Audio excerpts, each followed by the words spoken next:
আসসালামু আলাইকুম প্রিয় বোনেরা, আশা করি সবাই ভালো আছেন। আপনি কি জানেন একজন নেককার নারী দিনের শুরু থেকে শেষ পর্যন্ত এমন কিছু আমল করেন যেগুলো তার পুরো জীবনকে আল্লাহর নূরে ভরে দেয়। আজকের ভিডিওটি শেষ পর্যন্ত দেখবেন ইনশাআল্লাহ, কারণ শেষের রুটিনটা আপনার জীবনও পরিবর্তন আনতে পারে। নাম্বার 1, ফজরের আগে ওঠা। নেককার নারীদের দিন শুরু হয় ফজরের আগে। তাহাজ্জুদের জন্য উঠে ওযু করে 2 থেকে 8 রাকাত তাহাজ্জুদ পড়ে আল্লাহর কাছে কান্নাকাটি করে দোয়া করে, কারণ তাহাজ্জুদের সময় আল্লাহ বান্দার সবচেয়ে কাছে থাকেন। নাম্বার 2, ফজরের নামাজ ও সকালবেলা জিকির করা।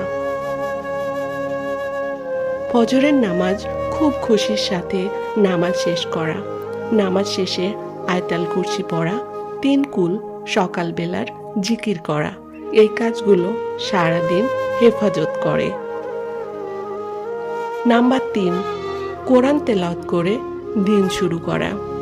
নেককার নারীরা বলেন না সময় নেই, বরং বলেন কোরআন তেলাওয়াত ছাড়া দিন অসম্পূর্ণ। 1 পৃষ্ঠা হলো কোরআন তেলাওয়াত, অর্থ বোঝার চেষ্টা করা। নাম্বার 4, সংসারের কাজ প্লাস ইবাদত। রান্না, সন্তান পালন, পরিবারের খেয়াল সব কিছুই নিয়ত ঠিক থাকলেই ইবাদত। মুখে সবসময় বিসমিল্লাহ প্লাস আলহামদুলিল্লাহ। নাম্বার 5, জোহর প্লাস আসর, আমলযোগ দায়িত্ব। সময় মতো নামাজ, গীবত অহেতুক কথা থেকে দূরে থাকা, সোশ্যাল মিডিয়ায় হারাম থেকে বাঁচা। নেককার নারী নিজের চোখ, কান ও জিহ্বার হেফাজত করেন। নাম্বার 6, মাগরিবের নামাজের পর পরিবার ও দোয়া। সন্তানদের দিন শেখানো, ছোট ছোট সূরা শেখানো এবং পরিবারের জন্য দোয়া করা, কারণ একজন নেককার নারী পুরো পরিবারকে জান্নাতের পথে টেনে নিতে পারেন। নাম্বার 7, এশা ও আত্মসমালোচনা।